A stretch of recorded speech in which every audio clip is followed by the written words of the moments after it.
Bahkan sebetulnya mereka jauh lebih mampu kalau dari sisi kalau apalagi yang kerja di negara Israel, mereka lebih mampu. Nah, itu saya ada waktu itu kesempatan kami diajak oleh teman ya, diajak untuk datang ke pabrik Israel di Samaria yang mempekerjakan orang-orang Arab Palestina. Mereka datang naik mobil, Bapak Ibu, gitu. Jadi kita lihat bagaimana kehidupan mereka lebih bagus karena mereka bekerja dengan orang Israel. Nah, itu bisa Anda nonton di YouTube Fakta Israel. Nah, pertanyaan kedua kemudian, oh ya, yang rumah di Sekjara nanti gimana? Biasanya keputusan pengadilan memang pasti akan ada ganti rugi. Biasanya seperti itu, Bapak Ibu, dan sebetulnya ini bukan kesalahan pemerintah Israel, tetapi kesalahan dari UNRWA sendiri. UNRWA tadi tahu ya, yang lembaga mengurusi pengungsi.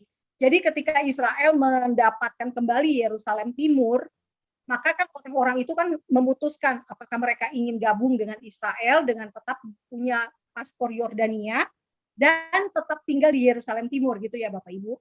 Nah, tetapi ada juga yang keluar gitu. Jadi mereka keluar. Nah, sementara yang lain kalau tetap bertahan di situ ya mereka dapat izin tinggal di Yerusalem.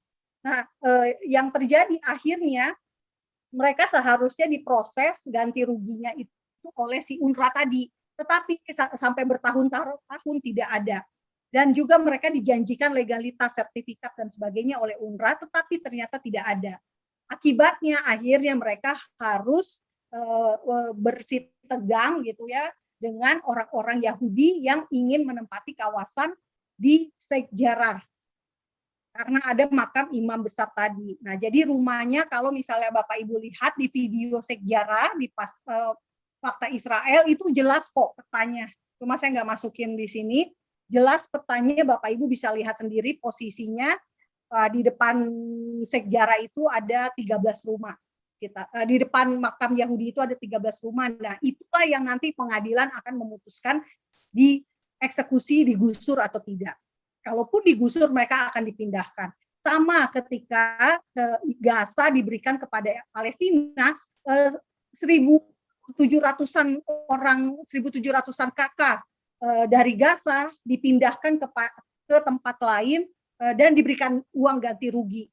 Nilainya waktu itu sekitar 500.000 shekel. Kalau tidak salah ya per kakak. 1 shekel, $1 itu sekitar 4 shekel. Nah, kira-kira bisa hitung sendiri. Jadi pasti akan ada keputusan yang adil, kurang lebih seperti itu. Nah, kemudian itu rumah udah ya, Pak Stephen sekarang, Islam akankah bersatu melawan Israel? Saya percayanya seperti ini. Israel akan menerima, Israel akan diperangi jika dia dalam keadaan damai sejahtera. Dia akan diperangi oleh banyak negara gitu ya. Makanya di Alkitab tertulis hanya 10 negara yang akan stand by Israel. Berdiri, stand with Israel. Akan hanya ada 10 negara yang berdiri bersama Israel di akhir zaman. Nah, itulah yang kita akan lihat nanti ke depan. Tetapi apakah negara-negara Islam akan bersatu melawan Israel? Tidak semua. Paling, dan itu juga belum tentu negara Islam, karena bisa jadi misalnya kayak yang ikut misalnya Rusia. Nah, Rusia itu kan bukan Islam. Seperti itu. Tetapi saat ini menurut saya sih, saya mendengar dari pengajaran dari Christian for Israel International dikatakan begini ya Pak, namanya Pak siapa? Glashauer, pendetanya Reverend Glashauer bilang Israel akan mengalami 5 perang besar terlebih dulu, baru kemudian terjadi rapture, terjadi kesudahannya gitu ya buat kita orang Kristen. Nah, apakah yang kemarin Israel vs Hamas 2009-2014 itu adalah termasuk dalam 5 perang besar ini? Ataukah dimulai hitungannya dari Arab Israel 1948, Arab Israel 1967, baru kemudian yang Yom Kippur tahun 1973, lalu kemudian ada perang lagi. Jadi yang tadi itu tidak termasuk ya Bapak Ibu yang skala kecil, karena ya itu hanya lokal, bukan perang global seperti itu negara-negara. Kalau menurut saya Islam akan bersatu, tidak, karena pasti akan ada negara yang seperti kayak Rusia yang akan mencegah supaya tidak terjadi perang di hari-hari ini. Tapi nanti ketika orang Kristen sudah rapture, orang Kristen sudah, ini pengajaran yang saya percayai ya Bapak Ibu. Jadi kalau ada yang berbeda doktrin yang tidak percaya rapture ya mohon maaf. Ini yang saya percayai bahwa kita akan rapture, maka yang ketinggalan adalah orang Israel dan orang yang tidak percaya Yesus. Karena itulah terjadi baru yang namanya khilafah. Khilafah itulah yang akan memerangi Israel. Karena apa? Karena nggak ada lagi orang-orang yang akan membela berdiri bersama Israel. Kalau sekarang Bapak tanya apakah Islam akan bersatu melawan Israel, menurut saya tidak. Kenapa tidak? Karena memang ini hanya eskalasi yang diinginkan oleh si Iran. Iran ingin memulai bentrok tetapi belum sampai pada perang global. Apakah bisa memicu perang global? Untuk saat ini belum, tetapi tanda-tandanya bisa jadi ke arah sana. Bisa jadi ke arah perang tersebut gitu ya. Tetapi ya harapannya sih tidak ya Bapak Ibu. Tetapi Israel juga bersiap, cadangan-cadangan IDF-nya sudah dipanggil. Bahkan di Amerika, orang-orang Yahudi Amerika sudah bersiap pula gitu ya untuk menjadi tentara lone soldier, tentara di luar tentara yang bukan warga negara Israel kan boleh tuh berjuang menjadi IDF. Nah itu mereka diberikan kesempatan bersiap-siap untuk menjadi lone soldier. Nah saya berharap ini tidak gara-gara saya ngomong kayak gini, langsung orang-orang yang dari Indonesia ya, langsung ingin berjihad gitu ya di Israel. Enggak ya Bapak Ibu, enggak perlu kayak gitu. Israel nggak perlu juga nolongin Hamas, nggak perlu juga bantuin jihad. Karena apa? Ya si Hamas ini udah punya semua sumber dayanya sendiri kok. Dan juga punya kemampuan yang mungkin kita nggak tahu ya saat ini bagaimana persiapan mereka untuk memang memerangi Israel. Tetapi yang saya yakin dan percaya bahwa kalau ditanya Islam bersatu itu tidak, menurut saya belum saatnya bersatu. Tetapi apakah eskalasinya meningkat? Iya, eskalasinya akan meningkat. Dan kenapa alat perang disimpan di rumah sakit, kata Pak Endro. Nah itu dia Pak pertanyaannya, kenapa Hamas tega menyimpan peralatan yang jelas-jelas rudal gitu ya. Nah Israel selalu targetnya itu mendeteksinya tuh presisi sekali. Jadi ngebayang nggak sih Pak kalau misalnya saking presisinya ya makanya kan Israel itu kan bisa seperti ini ya tadi ya targetnya.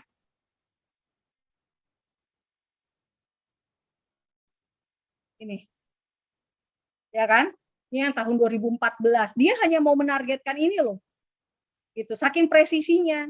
Nah, tetapi kalau memang ternyata terlalu dekat mereka menaruhnya ya tentu akan menjadikan korban di tempat pemukiman dan sebagainya. Nih, bisa bayangkan Bapak Ibu ini yang terbaru loh. Hari ini tanggal 15 Mei rilis yang dikeluarkan oleh IDF. Nah, Bapak Ibu kalau mau mencari informasi saya ingatkan sekali lagi carilah dari IDF ya. Ini Bapak Ibu bayangkan sekali 60 meter. Nah, ngebayangkan mereka meledakkan di sini yang kena, tetapi beritanya di Indonesia nyampainya Israel ngerudal TK, Israel ngerudal masjid. Padahal mereka sendiri yang membangun dengan sengaja di dekat situ. Nah, kenapa Indonesia diseret-seret? Tadi kan pertanyaannya, ini ya si Hamas minta supaya Indonesia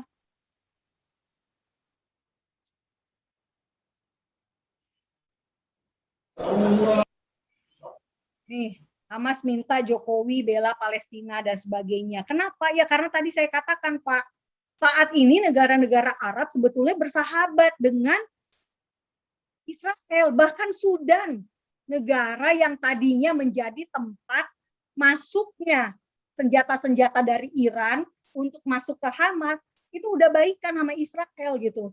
Jadi apakah nanti mereka akan paling mereka si negara-negara Arab sih kalau menurut saya sih paling hanya akan kita Israel, kita Liga Arab rapat, rame-rame boykot, rame-rame berseru-seru doang, koar-koar doang. Tetapi apakah akan ada actionnya? Saya rasa sih tidak sampai ke sana, belum, tidak akan sampai ke sana. Dan kenapa Indonesia diseret? Ya itu tadi Pak, karena udah nggak ada temennya, makanya mereka ngambilnya Indonesia, nyari peluang supaya Indonesia kecebur konflik Israel Palestina, padahal Indonesia sendiri nggak ada hubungannya sama Israel. Ngapain ikut campur gitu kan? Nah kemarin kita lihat Bapak Ibu, kita lihat sendiri deh, negara-negara Islam sendiri tidak bisa beresin Afghanistan. Bayangin ya, Afghanistan loh yang jelas-jelas sudah negaranya Islam. Konflik Tunisia baru-baru ini coba berapa? Tuh isinya 50-an siswa tewas.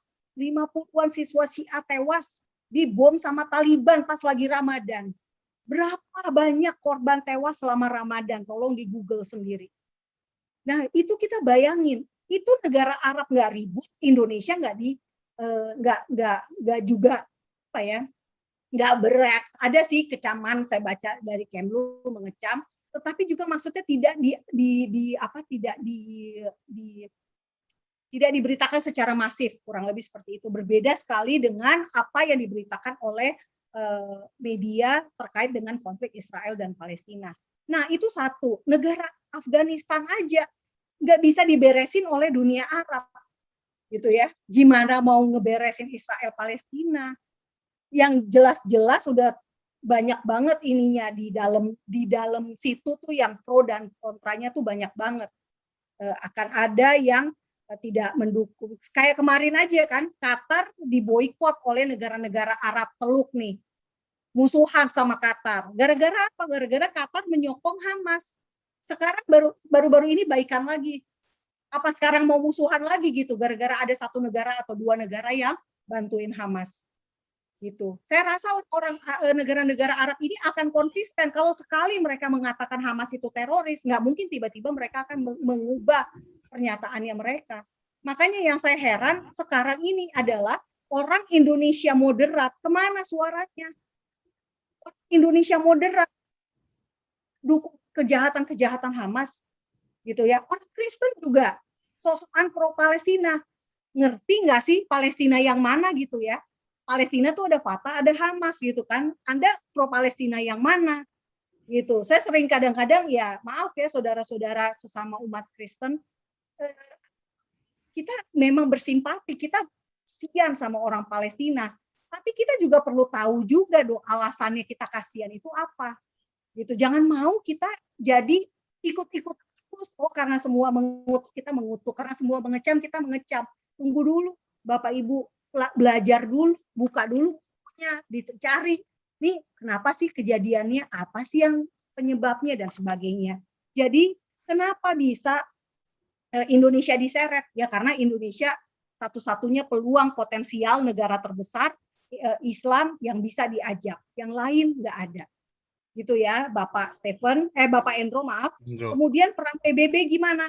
PBB, kalau menurut saya sekali lagi, negara-negara di mana-mana tidak wajib kan sebenarnya masuk PBB. Buktinya apa? Indonesia aja di zaman Soekarno pernah keluar kan dari PBB, benar nggak? Jadi apakah pengaruh keputusan PBB? Belum tentu. Ya sekarang aja buktinya apa? Buktinya PBB sudah mengakui kedaulatan Palestina sebagai negara merdeka. 139 negara PBB sudah mengakui Palestina ini sebagai negara berdaulat. Tetapi apa yang terjadi? Mereka juga nggak bisa ngapa-ngapain kan, gitu loh. Memang ya susah, ini urusan dalam negeri. PBB nggak bisa maksain Israel untuk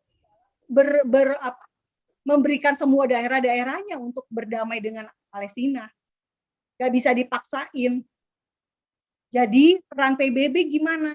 Kalau menurut saya PBB harus bersikap bukan terhadap Israel, tetapi PBB harus bersikapnya terhadap Hamas, gitu ya. Sudah saatnya PBB yang bertindak ngurusin Hamas, jangan ngurusin Israel mulu. Israelnya baik-baik aja, Israel nggak perlu dibela, nggak, Israel sudah mampu memproteksi kedaulatannya sendiri, mereka sudah mampu melindungi diri mereka sendiri. Yang perlu itu PBB bertindak kepada Hamas, gitu. Fatah jelas-jelas saingan politiknya nggak mampu.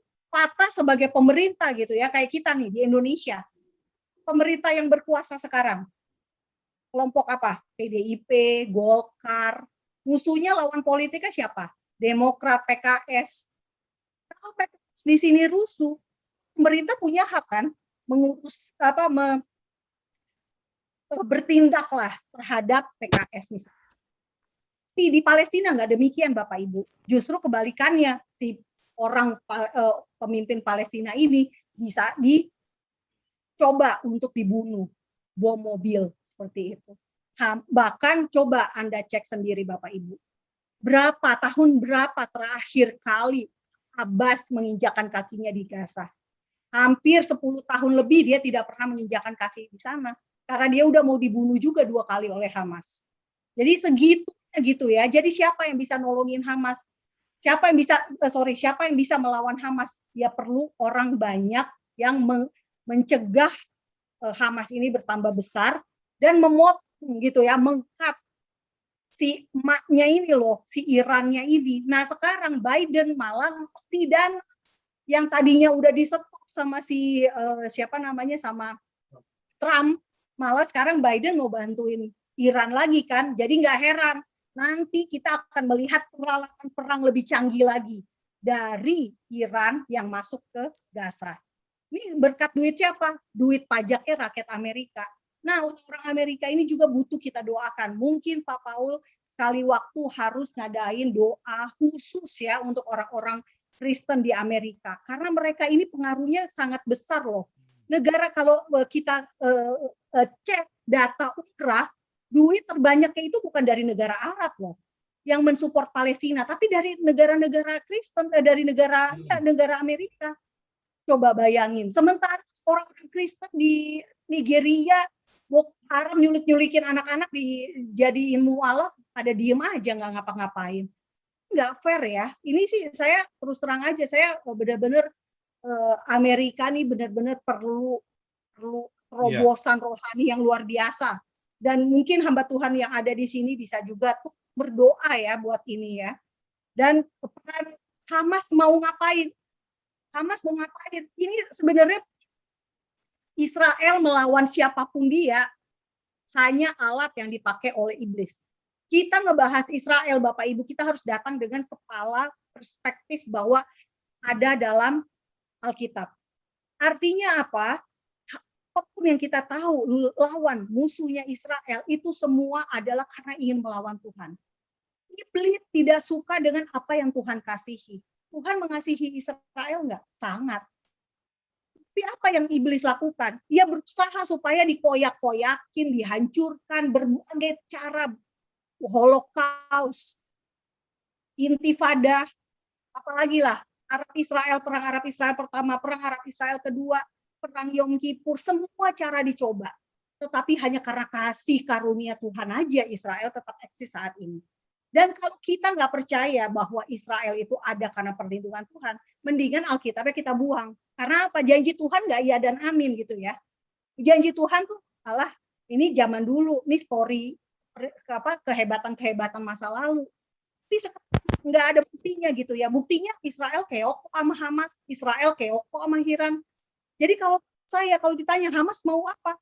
Hamas hanya dipakai oleh iblis untuk melakukan misinya iblis, yaitu menentang Tuhan. Gitu. Jadi sekarang saya balikinnya selalu ke perspektifnya teologi gitu ya. Pak, jelas-jelas Hamas sudah punya daerah Gaza kok. Apalagi sih yang mereka mau? Mereka mau Yerusalem. Ya sama aja. Siapapun yang mengganggu Israel itu seperti mengganggu biji matanya Tuhan. Ya itu urusannya Hamas dengan Tuhan deh. gitu ya. Karena Tuhan sendiri berkata yang berperang bukan kamu, aku nih yang berperang. Itu sudah dikatakan sejak Israel eksodus dari Mesir. Apakah janji Alkitab itu bohong? Saya yakin enggak. Nah, makanya Bapak Ibu, Hamas mau apa? Kita harus berdoa buat Hamas. Saya percaya satu orang dari kita berdoa untuk satu teroris, semua bisa mendapatkan kasih karunia Tuhan. Ini kita mau pencerahan, kita mau pencurahan Roh Kudus, gitu ya. Dan saya percaya di tengah begini banyak tragedi-tragedi, di tengah konflik yang begitu kuat, justru kita akan melihat kasih karunia Tuhan melimpah-limpah. Dan ini momen yang bisa dipakai oleh banyak kita orang-orang Kristen berdoa untuk mereka, gitu ya. Mereka hatinya bisa berbalik, mereka diperintahkan untuk membunuh, diindoktrinasi kebencian, justru mereka akan menemukan kasih karunia Tuhan. Buktinya ada nggak? Ada. Si Musab Hasan Yosef, gitu ya, satu aja. Banyak. Nggak, mungkin yang lainnya tidak ngomong, tidak bersuara seperti Musab. Jadi jangan pikir saya hanya ngomong doang, enggak, itu ada buktinya Musab Hasan Yosef. Nah, kemudian Yujika. Oh ya, yang UEA, Hamas, UEA, apakah UEA? Negara-negara sekarang gini ya, Bapak Ibu, orang Arab ini, negara-negara Teluk, ini nih udah hidup nyaman. Mereka nggak mau ikutan konflik. Ngapain gitu ya? Mendingan gue bisnis sama Israel. Makanya begitu Israel sama Uni Emirat Arab berdamai, banyak banget orang-orang Uni Emirat Arab malah pengen beli lahan di Nazaret. Mereka justru ingin nih, daripada gue beli dari Israel import mulu gitu ya. Ya udahlah, mendingan saya tanam sendiri deh langsung di lahan di Nazaret gitu ya. Punya lahan dari lahannya mereka itulah mereka sayurannya dikirim ke Dubai, dikirim ke Abu Dhabi dan sebagainya. Mereka tuh nggak mikirin mau perang ngapain. Mereka udah senang dengan hidup mereka. Mereka sudah nyaman. Mereka udah nggak bisa lagi dibohongin dengan jargon-jargon seperti yang disampaikan oleh si Ismail Haniyeh ini, gitu ya. Ini Bapak Ibu lihat sendiri kan, untuk mempertahankan tanah dan kesucian Baitul Maqdis yang buat mereka, ya kita juga selama ini Baitul Al-Aqsa berada di tangan Yordania aja kita nggak bisa masuk ke sini kok. Nggak boleh sama mereka, sama orang-orang Palestina. Jadi ngapain mereka ngajak-ngajak kayak gini, masuk kuping kiri, keluar kuping kanan. Gitu kalau menurut saya. Dan emang benar-benar terbukti kan sampai sejauh ini mereka paling hanya bantu kirim duit doang. Nih supaya orang Palestina diperhatikan, kasih duit lewat UNRWA dan sebagainya. Tetapi apakah mereka akan terlibat dalam konflik ini? Aduh, kayaknya enggak banget ya. Mereka lebih sibuk mikirin bagaimana mereka bisa semakin makmur, semakin makmur. Gitu Bapak Ibu. Kemudian Yujika Israel sebelum 1948. Nah, ini sebetulnya ada di sini di screen saya. Ini ya tadi ya, setelah penguasa Bapak Ibu tahu ya, setelah orang-orang yang berkuasa, nah Bapak Ibu harus tahu bahwa orang Yahudi itu melawan loh gitu ya penjajahnya. Buktinya ada peringatan Hanukkah ketika Makabe melawan Antiochus. Kemudian ada melawan Romawi. Makanya tahun 70 Masehi bait sucinya dihancurkan. Lalu ada Masada. Masada ini situs yang sangat bagus di Israel. Benteng pertahanannya orang Yahudi, ya persembunyiannya, bukan benteng, persembunyian orang Yahudi pada saat itu. Lalu ada Simon Bar Kokhba. Nah, gara-gara orang Yahudi memberontak melawan Romawi itulah pada tahun 135 Masehi, maka si Kaisar Romawi mengubah namanya menjadi nama wilayah Yudea menjadi Palestina. Nama kaisarnya siapa? Ini dia nih tokohnya. Pahlawannya Palestina kalau ditanya nggak ada kan? Nah, ini sebenarnya pahlawan mereka Bapak Ibu. Kaisar Hadrian. Karena dialah yang berjasa mengubah nama Yudea menjadi Palestina pada tahun 135 Masehi. Dan kemudian nama Yerusalem diubah menjadi Aelia Capitolina. Nah, dari bahasa Latin itulah Aelia Capitolina akhirnya menjadi Al-Quds. gitu dalam bahasa Arab. Jadi dari Kaisar Agustus sebetulnya nama Yudeanya tetap Yudea Romawi. Kemudian diubah menjadi Palestina, menjadi Syria Palestina. Zaman Ottoman, Yudea itu menjadi 4 wilayah di bawah provinsi Damaskus. Artinya Yerusalem itu nggak penting-penting amat sebenarnya. Yudea tuh nggak prioritas, karena prioritasnya tuh ke Damaskus yang pada masa itu jauh lebih maju sebetulnya dibandingkan di daerah Yudea. Ya, Bapak Ibu, karena kan Umayyah pusat kekuasaannya waktu itu di sini. Jadi Ottoman melanjutkan seperti itu. Dan Ottoman selama menjajah Israel, pusat kekuasaannya di mana? Ya, di Istanbul, tidak di Yerusalem. Nah, ini ada satu nama, rujukan nama Western Palestine, Palestina Barat, tapi isi mapnya itu, isi petanya itu adalah ilustrasi perjanjian baru. Jadi ilustrasi dari negara dari kerajaan Israel, kerajaan Yehuda, Yudea dan sebagainya. Artinya apa ya? Memang nama Palestina itu sebetulnya merujuk bukan ke orang Arab ya, bukan ke negara Arab atau wilayah Arab, tetapi wilayahnya orang Yahudi, wilayahnya orang Romawi. Wilayahnya orang Israel yang diubah oleh orang Romawi. Nah, yang menarik ya, lucunya nih fakta sejarahnya, ternyata di wilayah Yerusalem, di wilayah Israel, keseluruhan Israel ditemukan 3 patungnya Hadrian, ada 3 gitu. Jadi benar-benar bisa jadi pahlawannya orang Palestina nih dia.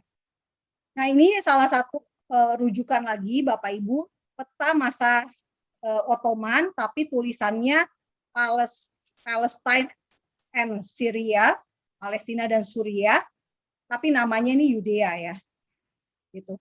Disebutnya daerahnya Yudea, tetapi bukunya untuk perjalanan ke Palestina dan Suria.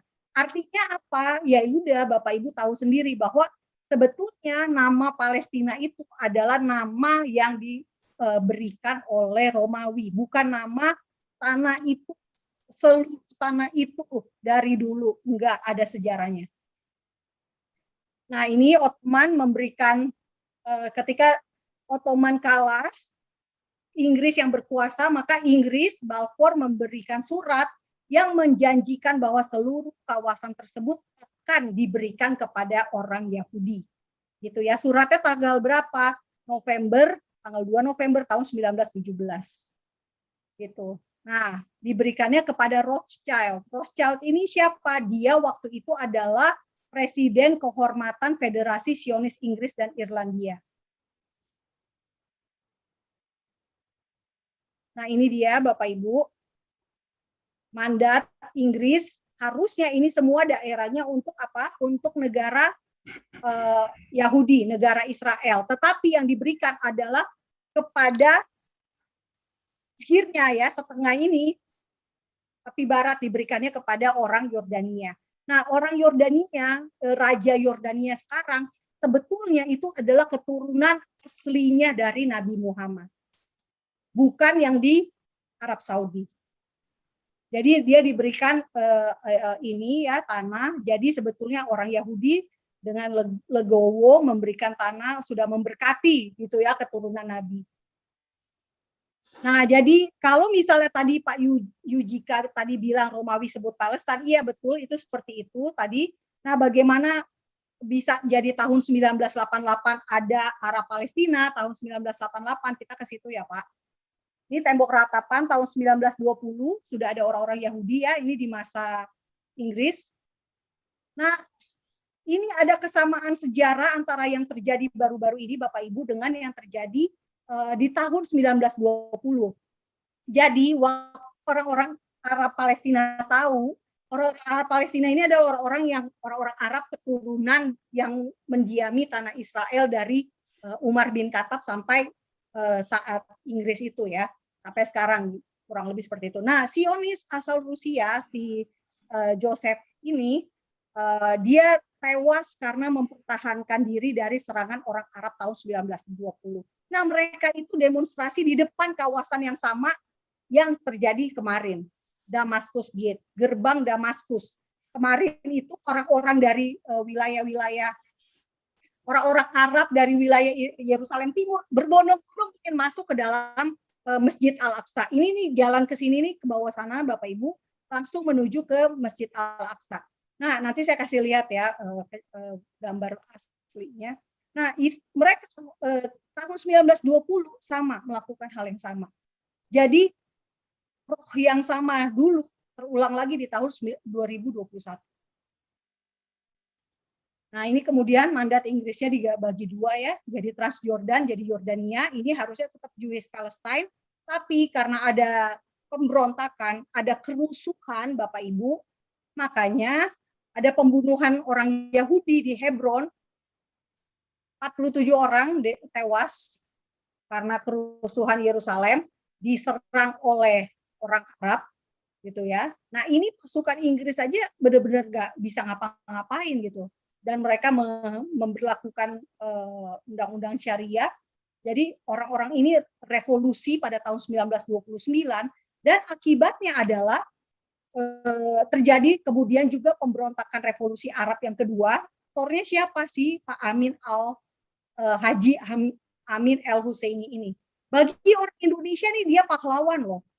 Karena disebut-sebut dia yang mengakui kemerdekaan Indonesia pertama kali.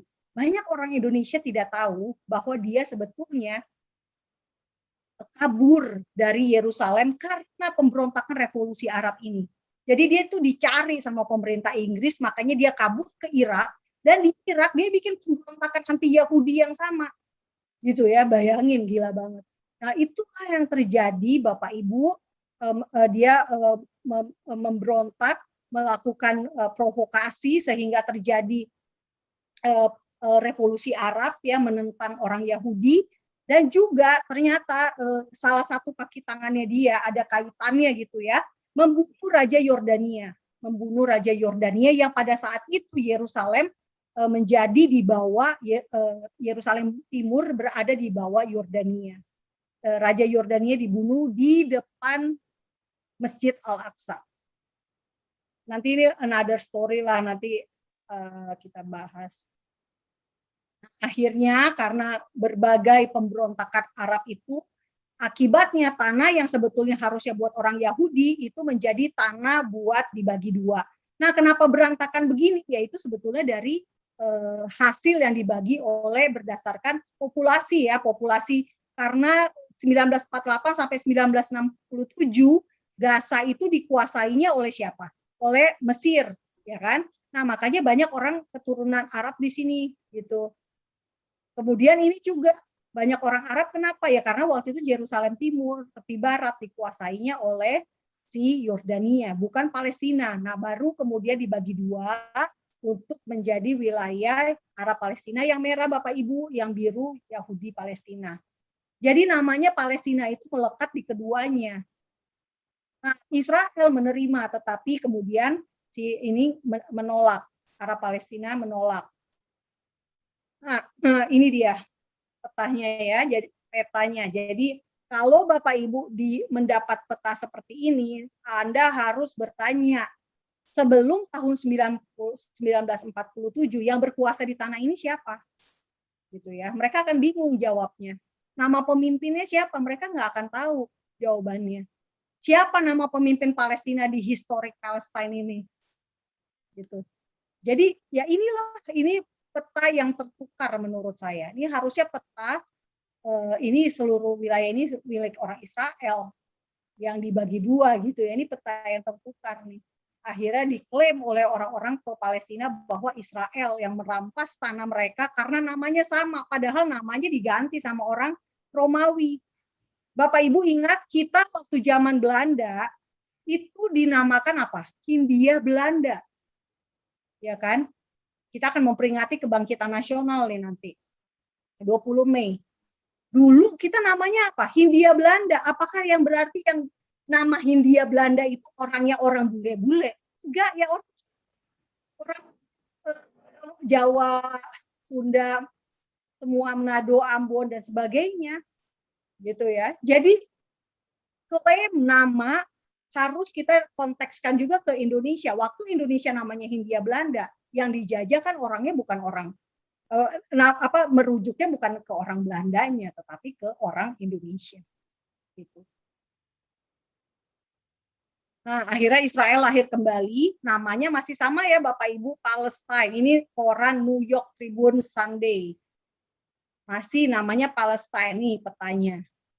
Lalu, nah ini pada saat Yerusalem Timur direbut ya, tadi saya sudah jelaskan sedikit, dan yang Bapak Ibu perlu ingat, nih Bapak Ibu, Yerusalem Timur waktu dikuasai oleh Yordania dari tahun 1948 sampai 1967, ibu kota Yordania bukan di Yerusalem Timur, ibu kotanya tetap berada di Amman.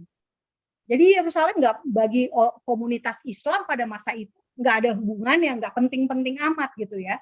Jadi baru sekarang aja nih gara-gara Israel berkuasa sejak tahun 1967, makanya mereka baru membentuk yang namanya Liga Arab. Mereka Islam baru sadar bahwa buset nih negara kecil ini kok bisa bikin kita kalah ya. Makanya kita harus bersatu dong. Makanya baru terjadi namanya pan-islamisme gitu. Nah biasanya nih anak-anak mahasiswa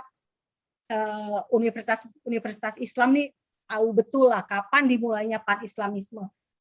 Bagaimana kekompakan Arab itu baru dunia Arab itu terjadi karena kalah dari Israel gitu. Jadi mereka baru bersatunya setelah melihat sendiri bahwa mereka bisa kalah hanya gara-gara negara kecil tahun 1967 dalam perang 6 hari.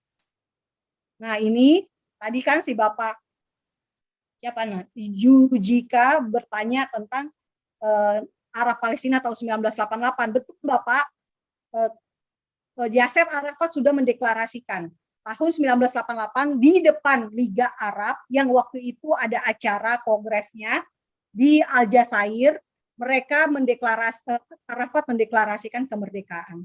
Dan ini adalah bukti dari pernyataan kemerdekaannya si Arafat. Anda bisa lihat sendiri,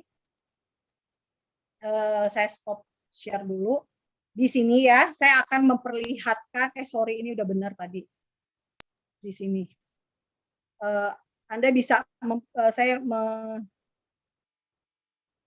sorry, salah. Anda bisa lihat, saya mau kasih lihat di sininya nih. Ini dia. Oke, mana dia? Ini dia. Nah, ini dia. Situs resmi negara Palestina di PBB. Jadi ini Bapak Ibu, situs resminya. Dan ketika Palestina merdeka, Indonesia langsung mengakui kemerdekaannya. Ini ya, jadi ada resmi, Bapak Ibu bisa lihat sendiri, palestineun.org. Kelihatan ya Bapak Ibu? Nah, saya cari Indonesia.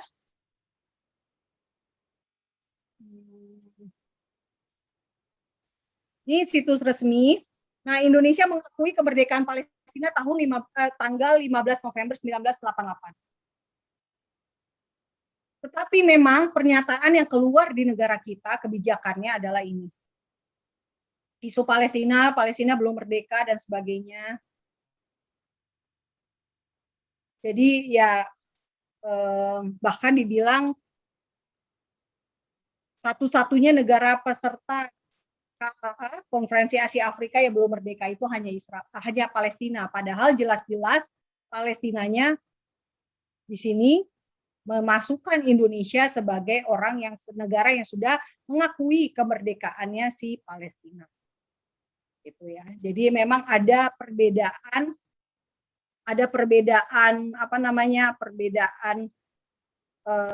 pandangan karena memang tahun 1988 itu di masa Soeharto. Itu ya Pak Jujika. Nah kalau untuk bendera iya Pak betul itu bendera Palestine waktu itu berujuk bendera Yahudi, organisasi Yahudi ada bintang Daudnya tapi tulisannya Palestine. Nah ini TRT media Turki memberitakan bahwa pada tanggal 15 November 2017 perayaan kemerdekaan Palestina ke-29. Dan ini jelas-jelas PBB akui Palestina sudah merdeka ya, berita dari VOA, Voice of America, PBB akui Palestina sebagai negara berdaulat tahun 2012, 139 negara, kemudian bendera Palestina berkibar di PBB tahun 2015, nih Yasser Arafat sampai nangis nyium bendera, tetapi kita 2020 kita bilang Palestina satu-satunya negara KAA yang belum merdeka. Lalu ini bukti lain adalah ketika tahun 2018 pemerintah kita meminjamkan gedung untuk kedubes Palestina. Logikanya, bisakah sebuah ya entitas punya gedung gitu ya, punya kedubes perwakilan resmi negara tersebut jika dia belum merdeka, gitu. Apakah mungkin? Harusnya kan nggak bisa ya. Nah, tapi inilah yang terjadi. Di satu pihak kita bilang belum merdeka, tetapi di lain pihak kita meminjamkan gedung kedubes Palestina untuk gedung Indonesia kita pinjamkan untuk jadi kedubes Palestina. Dan ini ada polisi di tepi barat ya. Jadi kalau misalnya ada polisi menyiksa, kita harus perhatikan pakaian seragamnya. Ini Bapak Ibu lihat baik-baik, polisi Palestina seperti ini ya, bajunya biru kebiruan. Beda pasti dengan polisi Israel biru muda. Nah ini istana presidennya, jarak Ramallah yang tadi saya katakan, Ramallah ke Yerusalem, naik bus umum 1 jam 15 menit, naik mobil 43 menit, istananya segede bagong gini, dan ngapain donasi ya, karena donasinya bisa aja dipakai gitu ya, kalau untuk wilayah Palestina tepi barat, dipakai untuk bangun. Ini dana dari UNRWA semua nih duitnya. 13 juta dolar dibangun jadi istana Abbas. Ini berita tahun 2015. Nah, jadi sekarang Bapak Ibu, Pak Hendro bertanya, Hamas serukan warga negara Arab Israel bentrok. Nah, pas banget ini dengan peta yang ada di depan Bapak Ibu. Ini Bapak Ibu lihat, kota-kota yang berwarna hitam adalah kota-kota Yahudi ya. Ini ya Pak, kelihatan ya, yang hitam Efrata, Tekoa, terus Silo. Ini kota-kota wilayah Palestina.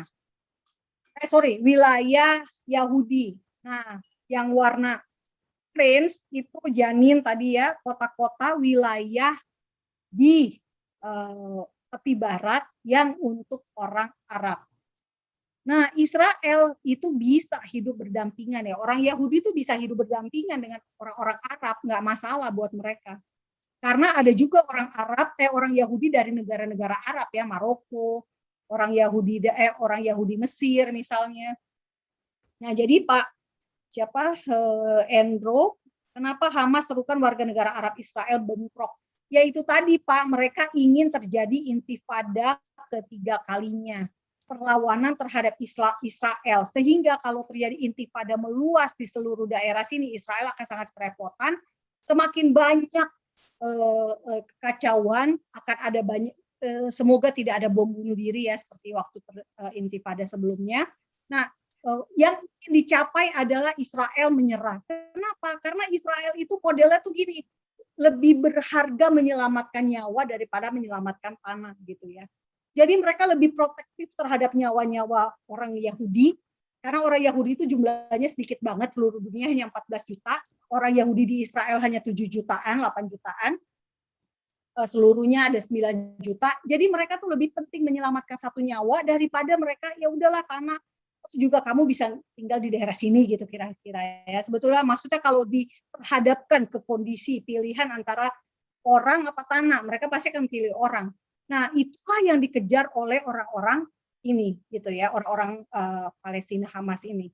Karena mereka ingin memaksa orang-orang Yahudi berdamai seperti yang sudah terjadi sebelumnya, tahun 93 kasih tanah, tahun 2005 kasih Gaza, tahun 1993 kasih tepi barat, tahun 2005 kasih Gaza. Nah, itulah yang mereka mau. Mungkin yang mereka paksa sekarang ini adalah menyerahkan Yerusalem, karena memang Erdogan Turki pengen banget, ngebet banget berkuasa menggeser kewenangan dari Dewan Wakaf Yordania yang berkuasa di Al-Aqsa itu untuk mereka yang punya gitu, mereka yang berkuasa di situ si Turki ini. Nah, itu tadi Pak Dan bagaimana dengan Pak Hendro tadi, jadi kalau Bapak mau bilang bagaimana kabar situasi terkini di kota-kota Arab ini, tidak aman Pak. Kasihan kalau orang Yahudi bisa menjadi sasaran amok seperti kerusuhan Mei 98. Kerusuhan rasial sedang melanda Israel saat ini. Jadi saya nggak tahu karena pemerintah Israel saat ini tidak membolehkan pesawat masuk dan pesawat keluar ya dari bandara Tel Aviv karena tidak aman. Bayangin kalau misalnya pesawat lagi terbang terus tiba-tiba ada rudal atau rudal dari Gaza, nah itu tidak aman. Jadi memang sebaiknya stay at home ya, tinggal di rumah, proteksi betul-betul, tidak jangan sampai bisa, karena kemarin tuh saya lihat ada saya ikuti satu orang yang benar-benar sering banget posting ya tentang Israel gitu. Nah dia tuh sampai orang tuh dipukuli di tengah jalan, dan itu media-media di Israel jadi gini, orang-orang Arab, orang Palestina berusaha supaya kekerasan itu tersebar luas gitu ya. Dan itu memang makanya kalau lihat di video bentrok bentrok di Al-Aqsa yang fakta Israel bikin, Anda bisa lihat orang-orang di Masjid Al-Aqsa itu mereka akan sibuk merekam dengan HP mereka. Karena itulah yang akan dijual gitu ya, dipropagandakan keluar. Nah, itulah mereka berusaha untuk menunjukkan kekacauan itu. Gak heran Facebooknya Fatah aja mempublikasikan ya kekacauan-kekacauan itu. Karena itulah yang ingin dicapai, bahwa ada kerusuhan, ada ketidakamanan, dan mereka ingin mengajak supaya lebih banyak orang yang terlibat, dan akhirnya memang benar-benar chaos. Nah, kita berdoa untuk ini supaya ada kuasa ya dari Tuhan untuk menciptakan damai di tengah situasi saat ini. Dan saya sungguh percaya bahwa orang-orang Arab ini, orang-orang Arab Israel, orang-orang Arab Palestina, orang-orang ini yang Kristen-Kristen ini bisa menjadi orang mediator-mediator damai buat negara Israel. Karena tanpa mereka, karena adanya mereka tuh bisa yang menyambungkan gitu loh antara Arab Israel dengan Arab Kristen di Palestina. Justru mereka bisa menjadi pembawa damainya lebih dulu gitu ya kalau terjadi konflik rasial ini. Nah, jadi Bapak, kalau misalnya ditanya tentang rumah sakit ya, rumah sakit yang dibangun bukan hanya dari lembaga swadaya masyarakat ya, semacam Mercy itu tadi yang memberikan dana bantuan. Sebenarnya nggak masalah ya mereka mau bantu, kan toh pakai duit mereka sendiri ya Pak. Kita ya sudahlah gitu ya, nggak apa-apa, itu kan keputusan pribadi orang untuk mendonasikan uangnya, dan keputusan pribadi mereka juga untuk membangun rumah sakitnya di mana. Biarin aja, nggak masalah. Nah, apakah rumah sakit di Gaza itu letaknya dekat dengan targetnya Israel? Saya kurang tahu. Saya tidak tahu karena susah sekali menemukan gambaran langsung ya tentang rumah sakit tersebut. Saya terus terang belum pernah ke Gaza karena saya takutnya saya bisa masuk, saya nggak bisa keluar gitu ya. Nah, jadi saya nggak mau masuk ke Gaza. Karena teman saya waktu saya pas ke Israel ya, saya tinggal di rumahnya, kebetulan suaminya adalah perwakilan diplomat asing salah satu negara Eropa. Teman saya orang Indonesia, menikah dengan diplomat Eropa yang ditempatkan di Israel dan Palestina gitu. Dia sendiri aja kalau ke Gaza harus pakai mobil anti peluru semacam itu. Harus yang, jadi kayaknya saya merasa udahlah, nggak perlu, saya nggak perlu berusaha untuk masuk ke sana. Jadi saya tidak tahu lokasi rumah sakit Indonesianya itu tepatnya di mana, karena memang informasi tentang rumah sakit ini pun tidak pernah utuh gitu ya. Paling hanya dapat videonya pendek, gambar fotonya tidak cukup menyeluruh, sehingga kita tidak pernah tahu bentuk sebelum dan sesudah. Misalnya kalau sebelum Kalau misalnya ternyata ada di rudal misalnya, sebelum di rudal seperti ini, sesudah di rudal seperti ini. Nah, itu saya nggak pernah dapat gambaran utuhnya dan tidak pernah ada keterangan bahwa ini video tahun berapa atau video kapan gitu ya. Jadi saya tidak tahu apakah rumah sakitnya itu berdekatan dengan yang dibangun itu berdekatan dengan lokasi yang ditargetkan oleh IDF. Nah, kemudian satu hal yang saya baru tahu juga, ternyata pemerintah Indonesia, Kemlu akan mendanai pembangunan rumah sakit dengan biaya yang sangat besar di Hebron. Hebron itu kota yang setengah Israel, setengah Palestina gitu ya. Nah, itu adalah salah satu proyek bantuan untuk Palestina yang dilakukan Indonesia. Lalu apalagi rumah sakit Indonesia di Gaza udah ya, terus SBY, kalau SBY tadi maaf pertanyaannya Bapak tuh lebih ke ini ya Pak, bantuan yang diberikan oleh SBY ya Pak? Mercy ya itu. Ya bantuan, kalau SBY membantu Palestina mungkin ya wajar ya, kayaknya setiap pemerintahan negara kita, saya waktu masih jadi wartawan aktif, saya sempat setahun liputan di Istana, di pas SBY ya, SBY JK, kayaknya setiap presiden kita pasti punya bantuan atau punya kontribusi kepada Palestina. Dan juga sebetulnya punya kontribusi atau pernah bertemu atau pernah berhubungan dengan Israel. Gitu ya, mulai dari Soekarno misalnya kita sangka anti Israel, sebenarnya enggak juga Bapak Ibu. Karena Soekarno itu dia nggak ngerti aja sejarahnya Israel, tapi dia kagum pada Theodor Herzl. Gitu ya. Justru itulah yang ilhami kebangsaan nasionalisme karena dia baca tulisannya Herzl. Nah, itu saya bacanya dari mana? Dari buku di bawah bendera revolusi. Itu fakta sejarah yang tidak banyak orang tahu. Dan itu tulisan Soekarno-nya itu dalam bahasa Belanda. Nah, Bapak Ibu bisa lihat di video di Fakta Israel, ada ya 7 hubungan rahasia Israel Indonesia. Nah, itu ada semua. Nah, kalau soal SBY, Bapak, setahu saya SBY memang kalau dia membantu Palestina ya sudahlah biarin aja. Tapi SBY, di masa SBY justru kita Indonesia itu sebetulnya mendekati Israel juga.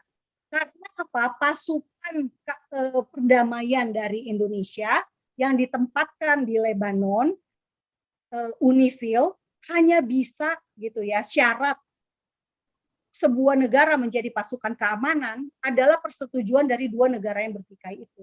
Jadi waktu itu kan Israel sama Lebanon. Nah, Indonesia mau jadi pasukan perdamaian di sana